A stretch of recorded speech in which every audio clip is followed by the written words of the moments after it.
Hello my dear students, उम्मीद आप लोग सभी अच्छे से होंगे। तो दोस्तों आज मैं आप लोगों को बताने वाला हूं कि जब प्रकाश की किरणें को जो है एक कांच के स्लैब से जब प्रवाहित किया जाता है तो प्रकाश किस तरह से अपवर्तित होती है। तो इससे रिलेटेड बहुत सारे बोर्ड एग्जाम आपको पूछा जाता है दोस्तों। तो यहाँ पर हमने क्या लिखा है, कांच के स्लैब से प्रकाश का अपवर्तन को समझे। तो दोस्तों यहाँ से एग्जाम आपसे पूछा जा सकता है कि कांच के स्लैब से प्रकाश के अपवर्तन को सचित्र वर्णन करें, ये सवाल आ सकता है। यदि दोस्तों ये सवाल आपको नहीं भी आया तो दोस्तों यहाँ से बहुत सारे ऑब्जेक्टिव प्रश्न बनता है। दोस्तों आप देख सकते हैं सघन माध्यम विरल माध्यम से बहुत सारे प्रश्न आता है, ठीक ना। जब प्रकाश की किरणें जो है जब सघन से विरल में प्रवेश करती है तो वो अभिलंब से दूर मुड़ती है या अभिलंब से दूर भागती है।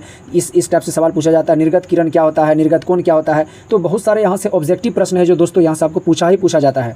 तो उम्मीद है कि वीडियो आपको बहुत अच्छा लगेगा, बोर्ड एग्जाम के लिए बहुत ही फायदा होगा दोस्तों।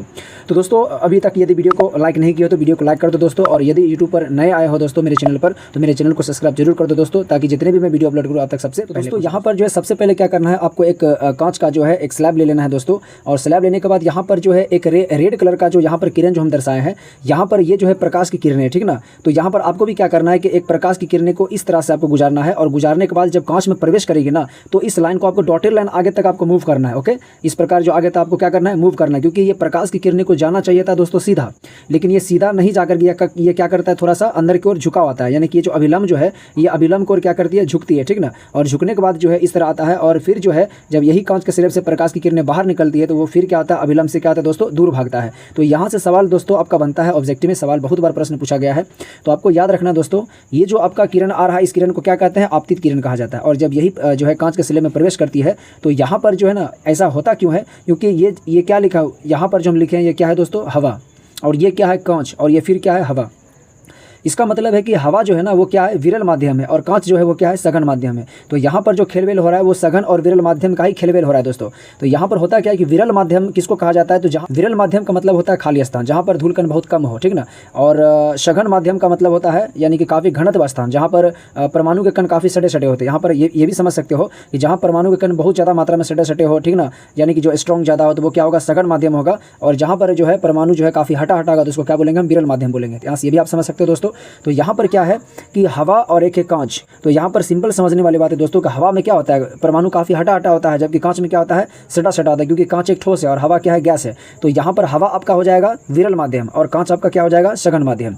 तो दोस्तों याद रखना, जब प्रकाश की किरणें जब विरल माध्यम से सघन माध्यम में प्रवेश करती है तो वह अभिलंब को क्या करती है, झुकती है दोस्तों। अब यहाँ पर देख सकते हो ये आपका क्या है, अभिलंब है। अब यहाँ पर अभिलंब को क्या होता है, झुका होता है, यानी जाना चाहिए था सीधे, ये सीधे नहीं जाकर के अभिलंब को क्या करता है, मुड़ जाती है दोस्तों, झुका होती है, जिसके वजह से ये जो है प्रकाश की किरणें इस तरह आता है। और फिर यही प्रकाश की किरणें जब विरल माध्यम से सघन से विरल में प्रवेश करता है, क्योंकि यहाँ पर क्या हो रहा है कि कांच हो गया सघन और फिर वायु क्या हो गया, विरल। तो यहाँ पर फिर से ये सघन से विरल माध्यम में प्रवेश कर रही है। तो जब ये फिर से दोबारा जब सघन से विरल माध्यम में प्रवेश करता है तो फिर यहाँ पर क्या होता है दोस्तों, ऐसे कंडीशन में ये अभिलंब से फिर क्या होता है, दूर भागता है। तो यहाँ पर ये दोनों पॉइंट को आपको याद रखना है कि जब दोस्तों आपका विरल से प्रकाश की किरणें विरल माध्यम से सघन में प्रवेश करेगा तो अभिलंब को झुकेगा, और जब यही सघन माध्यम से जब विरल में प्रवेश करेगा प्रकाश की किरणें तो अभिलंब से दूर भागता है दोस्तों। तो इस लाइन को आपको याद रखना, काफ़ी इंपॉर्टेंट लाइन है दोस्तों। अब यहाँ पर जो दोस्तों एक कोण है दोस्तों, इस कोण के बारे में थोड़ा सा हम लोग जान लेते हैं कि आपतित किरण और अभिलंब के बीच जो कोण बनता है इसको हम क्या कहते हैं, आपतन कोण, ठीक ना। और यहाँ पर अभिलंब और अपवर्तित, यहाँ पर जो है कांच के द्वारा क्या किया जा रहा है, प्रकाश की किरणें को अपवर्तित किया जा रहा है। आपको मालूम होना चाहिए कि आप जो है एक होता है प्रकाश का परावर्तन, एक होता है प्रकाश का अपवर्तन। तो अपवर्तन का मतलब क्या होता है दोस्तों कि जब कोई प्रकाश की किरणें एक माध्यम से दूसरे माध्यम में प्रवेश करती है तो वैसे कंडीशन में प्रकाश की किरण की दिशा में जो विचलन होती है दोस्तों, यानी कि ये मूर्ति है, विचलन होती है, तो इसी प्रक्रिया को क्या कहा जाता है, प्रकाश का अपवर्तन कहा जाता है। तो यहाँ पर क्या हो रहा है, प्रकाश का अपवर्तन ही हो रहा है दोस्तों। तो यहाँ पर आपतित किरण और अभिलंब के बीच जो कोण बनेगा इसको कहेंगे हम आपतन कोण, और यहाँ पर अभिलंब और अपवर्तित किरण के बीच जो कोण बनेगा इसको क्या बोलेंगे, ये हो गया आपतन कोण, ये हो जाएगा अपवर्तन कोण हो जाएगा, ठीक ना। तो जब प्रकाश के परावर्तन के नियम में क्या होता है, आपतन कोण और परावर्तन कोण, लेकिन यहाँ पर क्या होगा, आपतन कोण और अपवर्तन कोण होगा, क्योंकि अपवर्तित हो रही है। तो इस चीज़ को आपको शब्द पर याद रखना दोस्तों, बहुत बच्चा मिस्टेक करता है, ठीक ना। यहाँ पर अपवर्तन कोण बोलेंगे, ओके। और ये दोनों कोण आपस में क्या होता है, बराबर होता है, यानी कोण आई जो है कोण आर के बराबर हो जाएगा। लेकिन यहाँ पर जो हमने अभिलंब जो खींचा है दोस्तों, अब यहाँ अभिलंब जो है यहाँ पर क्या होता है, यहाँ पर है आर, यहाँ पर है आर डैश, क्योंकि ये कोण जो है इस कोण के बराबर होता है। क्योंकि यहाँ पर आप देख सकते हैं ये जेड जो बन रहा है दोस्तों, तो मैथमेटिक्स के अनुसार हम लोग क्या जानते हैं कि जहाँ पर जेड बनता है ना तो ये इसको कहा जाता है दोस्तों एकांतर कोण, और एकांतर कोण के अनुसार ये कोण जो होगा ये इस कोण के क्या होगा, बराबर होगा। तो कोण आई जो है कोण आर के बराबर है, और कोण आर जो है ये कोण आर डैश के भी क्या होगा, बराबर होगा। लेकिन दोस्तों ये कोण जो है ना इस कोण के बराबर नहीं होगा, इस बात को ख्याल रखना है। अब यहाँ पर ये जो कोण है ना, इस कोण को क्या कहा जाता है, कोण ई से लिखा गया, और इसको कहा जाता है निर्गत कोण। क्या कहा जाता है, निर्गत कोण कहा जाता है, याद रखिएगा।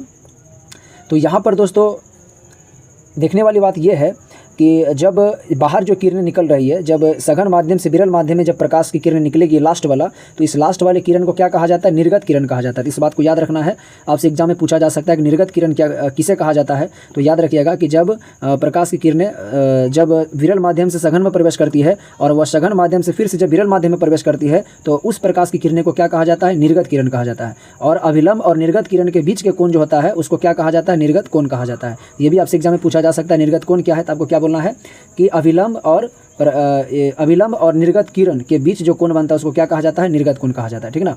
और दोस्तों यहाँ पर एक चीज़ और यहाँ पर आपको ध्यान देना है कि निर्गत किरण जो होता है ना दोस्तों, ये आपतित किरण जो होता है, ये आपतित किरण के समानांतर होता है। इस चीज़ को याद रखना है। तो ये जो किरण आ रही है ये क्या है? आपतित किरण है। और ये सीधा किरण आना चाहिए था, लेकिन यहाँ पर अपवर्तित के कारण ये मुड़ गया, झुका आया, लेकिन ये आना चाहिए था सीधा। तो यहाँ पर जो निर्गत जो किरण जो बाहर निकलेगा ना, ये हमेशा क्या होगा? आपतित किरण के समानांतर होना चाहिए। इस बात का ख्याल रखना दोस्तों, तभी आपका पिक्चर सही बनेगा, नहीं तो गलत हो जाएगा।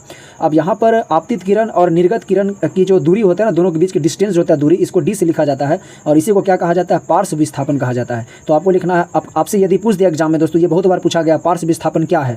तो दोस्तों पार्श्व विस्थापन जो होता है, आपको बोलना है कि आपतित किरण और निर्गत किरण के बीच की लंबाई जो होती है, दूरी जो होती है, उसी को क्या कहा जाता है? पार्श्व विस्थापन कहा जाता है।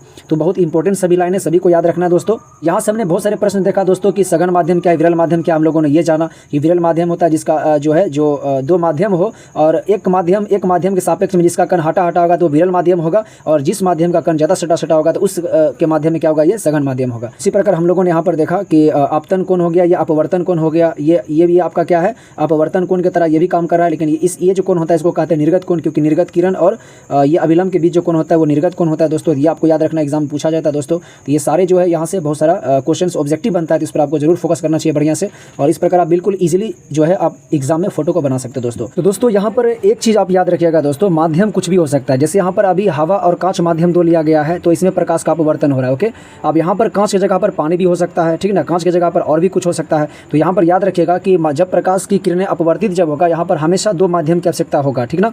जब दो माध्यम मिलेगी तभी प्रकाश अपवर्तित होगा, नहीं तो नहीं होगा, क्योंकि यहाँ पर प्रकाश का अपवर्तन का फॉर्मूला ही इसका परिभाषा ही होता है कि जब प्रकाश की किरणें एक माध्यम से किसी दूसरे माध्यम में प्रवेश करती है तो उसकी दिशा में जो विचलन होती है ना, उसी को क्या कहा जाता है? प्रकाश का अपवर्तन कहा जाता है। तो यहाँ पर दोस्तों आप याद रखिएगा।